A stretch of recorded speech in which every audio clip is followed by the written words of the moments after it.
Cette vidéo n'était absolument pas prévue cette semaine, mais entre-temps, une nouvelle est tombée. La fameuse hausse des prix de Chanel. Alors c'est pas vraiment une nouvelle, c'est plutôt une rumeur, mais avec Chanel, on sait qu'une rumeur se transforme très vite en nouvelle. Cette fois-ci, on a apparemment un leak. Et il s'avère que selon ce mail que certains clients Chanel ont reçu, il y aurait donc une hausse des prix prévue chez Chanel d'environ 15% sur les articles emblématiques mercredi prochain, le 27 mars 2024. Rien n'est sûr avec Chanel, mais moi par précaution, je me suis dit qu'il fallait absolument que je trouve le dernier article de ma wishlist Chanel. Et comme d'habitude, je suis passée par la seconde main tout simplement parce que c'est un article qu'on ne trouve plus du tout en boutique. Il y a toujours des petites augmentations aussi en seconde main après les hausses des prix Chanel, donc je me suis dit, quitte à faire une bonne affaire, autant la faire jusqu'au bout. Et c'est là où j'ai découvert Brandco. C'est une plateforme d'achat et de revente en ligne d'articles de luxe de seconde main. Ils font des sacs, des accessoires, des bijoux, etc. Cette vidéo est donc réalisée en collaboration commerciale avec Brandco. C'est une plateforme qui existe depuis plus de 15 ans et bien évidemment tous leurs produits sont authentifiés par des experts, vous le savez. J'ai mis énormément de temps à travailler avec la seconde main, c'est pour ça qu'à chaque fois que je vous propose une plateforme de seconde main, c'est hyper important pour moi d'avoir un maximum d'informations sur l'authentification, d'où viennent les produits, comment ils se présentent, etc. Et là pour le coup avec Brandco, vous le voyez aujourd'hui, si je vous les présente, c'est vraiment que les échanges ont été concluants. Je vous le dis dès le début de la vidéo, j'ai réussi à vous avoir un code promo, donc avec le code promo GC10 qui s'affiche à l'écran, tu vas avoir moins 10% sur le site de Brandco jusqu'au 30 avril 2024. Aussi, événement très cool, Brandco va avoir des ventes en live sur Instagram du 29 au 31 mars, donc ça peut être hyper intéressant pour découvrir de nouveaux articles et surtout faire de bonnes affaires. Déjà, ce qui me frappe, c'est clairement le packaging de la boîte. Je vais pas trop vous spoiler puisqu'on va y revenir tout à l'heure. Ça me rappelle vite fait la boîte des sacs classiques, mais en mieux parce qu'elle est un peu glacée, plastifiée et tout. Ça fait très quali. Brandco, ils ont une sélection d'articles incroyable. T'as plus de 5000 articles sur leur site. Ils m'ont expliqué qu'ils font vraiment des recherches minutieuses sur le marché de la seconde main pour garantir des prix équitables à l'achat mais aussi à la revente. Ils ont aussi un processus d'authentification qui est hyper rigoureux. D'abord, ils font une sélection hyper minutieuse des articles. Ensuite, ils font une expertise en interne avec des professionnels qui ont des techniques avancées. Après, ils font encore l'authentification finale avec des experts indépendants. Et bien évidemment, un certificat d'authenticité est fourni dans chaque achat. D'ailleurs, ils m'ont précisé aussi qu'ils sont hyper investis dans la lutte contre la contrefaçon. C'est pour ça qu'ils veulent assurer un service de qualité qui respecte les codes des maisons de luxe. Et quand je vois le packaging qui est juste sublime, je trouve que ça se voit. La boîte est même plus belle et plus quali que celle fournie par Chanel eux-mêmes. Brandco est également engagé en faveur du mouvement de la slow fashion, ce qui aide à préserver l'environnement. Ils proposent un service de qualité supérieure, ils répondent à toutes les questions et interrogations des clients et leur objectif c'est clairement de fournir une satisfaction totale. En plus, ça c'est un point que je trouve hyper intéressant, c'est que tous leurs articles sont garantis 1 an. Je trouve que c'est une sûreté parce que en vrai, si toi t'as envie d'avoir un second avis, ça te laisse quand même 1 an pour être tranquille. D'ailleurs, ils sont tellement sûrs de la qualité de leurs produits qu'ils proposent le rachat de ton produit 1 an après si par exemple tu veux prendre autre chose. Je trouve ce principe tellement cool. Des fois j'ai un coup de cœur de ouf et l'année d'après je me rends compte que c'est pas du tout un article que j'ai beaucoup porté. Je trouve que c'est hyper intéressant ça, passer à autre chose et prendre un nouvel article. Du coup voilà, maintenant que tu as toutes les infos sur Brandco, je vais poser la boîte un moment et je vais t'expliquer toutes mes petites étapes, mon raisonnement et tout, et ensuite je te montrerai qu'est-ce que j'ai choisi. C'est un petit peu lourd donc je vais la poser juste à côté, mais on y revient très vite. Les amis, je vais être 100% transparente avec vous. Ça c'est un truc que je n'ai jamais assumé sur aucun réseau social. Je vous en ai jamais parlé, j'ai jamais voulu faire ce retour-là, mais s'il y a un sac que j'ai le plus regretté de ma vie de vendre, c'est mon sac classique en cuir grainé de Chanel avec les finitions dorées, etc. J'ai tellement regretté d'avoir vendu ce sac. Pas par rapport à tout ce que je vous ai dit, je pense toujours que le cuir lisse le vaut 10 fois plus, etc. Je suis aussi très contente d'avoir eu mon mini rectangle marron. D'ailleurs, il y a toute une autre vidéo unboxing, je te la mets dans le petit ici. Ça n'a rien à voir, mais juste parce que à partir du moment où je l'ai vendu, il n'y a eu aucun sac qui m'a manqué autant que ce sac-là. C'est-à-dire qu'à chaque tenue, je me disais, mais en fait, mon sac classique, j'avais pas réalisé à quel point ce sac-là était un indispensable dans ma garde-robe. Peu importe le fait qu'il soit en cuir grainé, cuir lisse, etc. Juste le modèle sac classique en noir avec les finitions dorées, à chaque fois que j'allais dans mon dressing, que je créais une tenue et tout, je me disais, mais mon sac classique, Et j'avais pas réalisé qu'en fait, ce sac-là, je le portais littéralement quasiment autant que mes Birkin par exemple. Je l'ai énormément regretté et je vous dis ça parce que j'ai failli ne pas le racheter, tout simplement parce que j'ai réussi à avoir le Maxi Flap Vintage de Chanel, donc le très grand en cuir lisse, et je me suis dit bon bah maintenant que j'ai le Maxi Flap, c'est pas la peine que je me reprenne le Timeless Classic Medium. Et ben si, aucun sac ne m'a manqué autant que celui-ci. Je l'ai vendu en janvier, on est bientôt en avril, donc ça fait presque 3 mois. Et pendant 3 mois, dès que je voyais quelqu'un avec un sac classique dans la rue, en fait j'ai revécu ce que j'avais vécu avant de l'acheter en fait. Et c'est là où tu te dis ok, ça c'était vraiment un indispensable de ma garde-robe, ça m'était jamais arrivé avec aucun sac. J'ai déjà eu des regrets et tout, mais ça ne m'était jamais arrivé de me dire mais en fait, il me le faut, c'est mon indispensable, je n'aurais jamais dû le vendre. Ça ne m'était jamais arrivé. Comme je vous le disais en début de vidéo, quand j'ai vu les rumeurs, mais je pense que ça va être plutôt confirmé en vrai, de hausse des prix. Pourquoi je vous dis je pense que ça va être confirmé? Tout simplement parce que Chanel n'a eu encore aucune hausse des prix en France jusqu'à maintenant. On est bientôt en avril, on a été je pense pas mal tranquille. Chanel fait 2 hausses des prix dans l'année et généralement c'est vers cette période-là. Donc je me dis, les États-Unis y sont déjà passés, la prochaine fois ça va être pour nous. Là il y a eu en plus un mail et tout qui est passé, donc je me suis dit je prends ma sécurité. Je suis partie sur le site Brenco vraiment très sûre de moi en me disant c'est le timeless que je le veux vintage, plaqué or, cuir lisse évidemment pour ne pas reproduire la même erreur, puisque je trouve que le cuir grainé de Chanel c'est un cuir grainé qui est un peu plastifié. C'est pas la même chose que chez Hermès, autant chez Hermès tu vas avoir un cuir grainé que je trouve qui fait un peu plus brut même s'il est traité aussi, mais chez Chanel on a vraiment un cuir grainé qui est plastifié. Alors ça a des avantages, c'est que c'est extrêmement durable, il n'y a pas spécialement d'entretien à voir,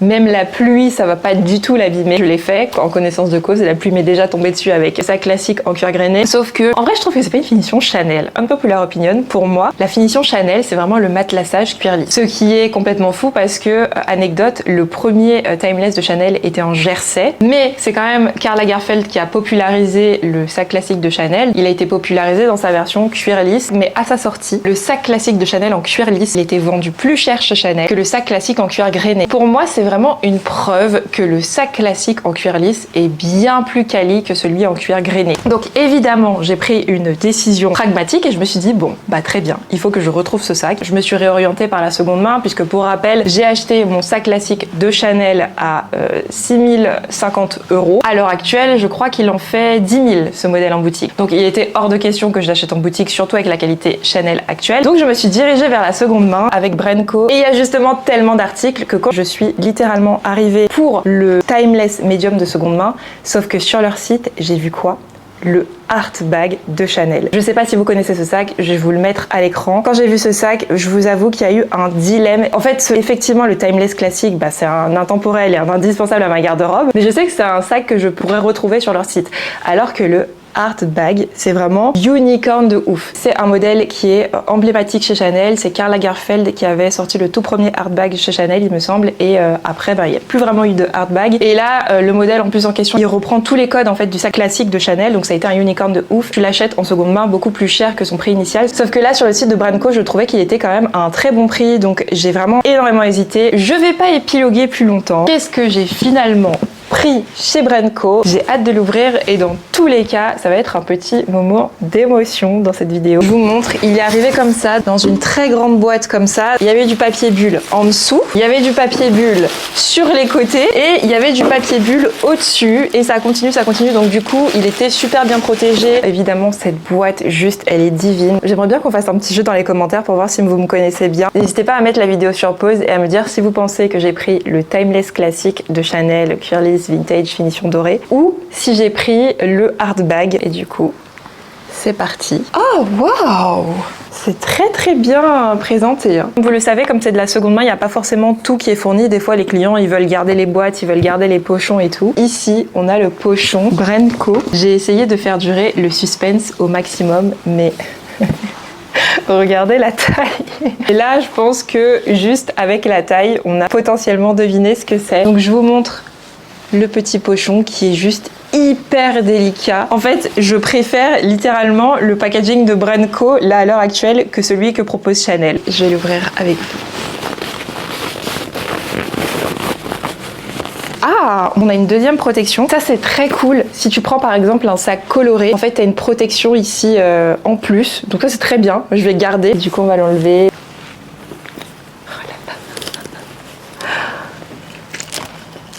Oh là là là là. Oh là là. Il est trop beau. Mais attends, mais il est en super bon état.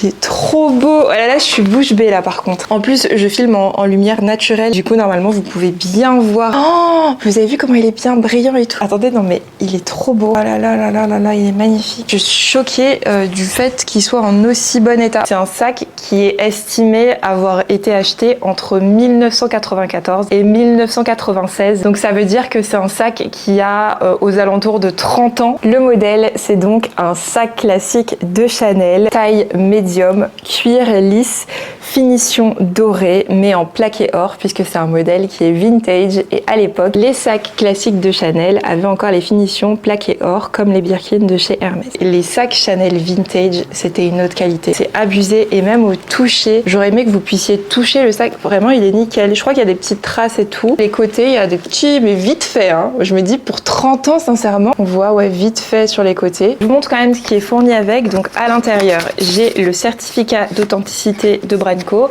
Je peux pas vous montrer les informations, mais il se présente comme ça. Et on a donc la maison créatrice, le modèle du produit, la couleur, la référence chez Branco, le numéro de fabrication, le niveau d'état. Donc en fait, eux, ils fonctionnent par lettres et le mien, c'est un niveau d'état qui est A. Ça veut dire qu'il est en très bon état pour un sac vintage, puisque j'ai choisi quand même un sac vintage. Et je vois que le pays d'origine, c'est la France. Donc c'est un sac qui a sûrement été acheté en France et vendu en France. Donc très très sympa. Et juste ici, comme vous le voyez, hyper bien protégé, on a la carte d'authenticité. On voit évidemment qu'elle n'est pas neuve parce qu'il y a des petites rayures. Je suis désolée, mais je n'arrive pas à réaliser à quel point le sac est magnifique. Genre, et je suis trop contente qu'on ait la lumière du jour. C'est cool quand il fait beau à Paris, justement, parce que là, vous pouvez avoir la vision réelle des articles. Et là, pour le coup, je suis mais super impressionnée. Une chose qui me frappe énormément, c'est le cuir lisse, mais magnifique. Il est un peu buttery. Je pense que vous le voyez bien même à la caméra. Là, c'est le reflet du soleil. Les sacs en cuir lisse à l'heure actuelle chez Chanel,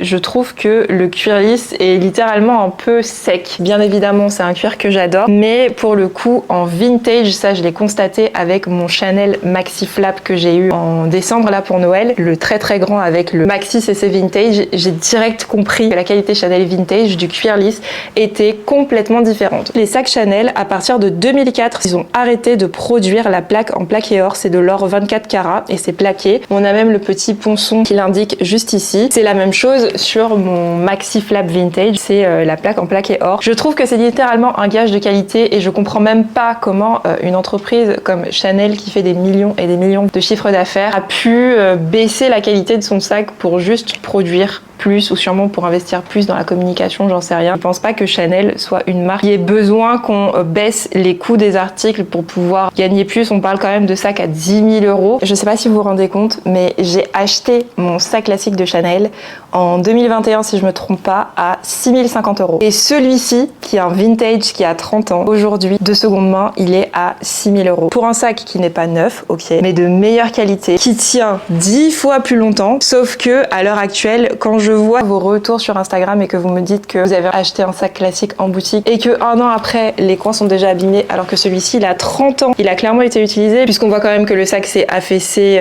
etc. C'est là où je me dis, en fait, c'est une qualité supérieure. Vous voyez, ça me fait penser un peu au siège d'une voiture. Généralement, les sièges d'une voiture, ils sont pas abîmés dans les coins. Pourtant, les sièges d'une voiture, c'est quelque chose que tu utilises tout le temps. Et ben justement, moi, les sacs vintage, j'ai une théorie dessus.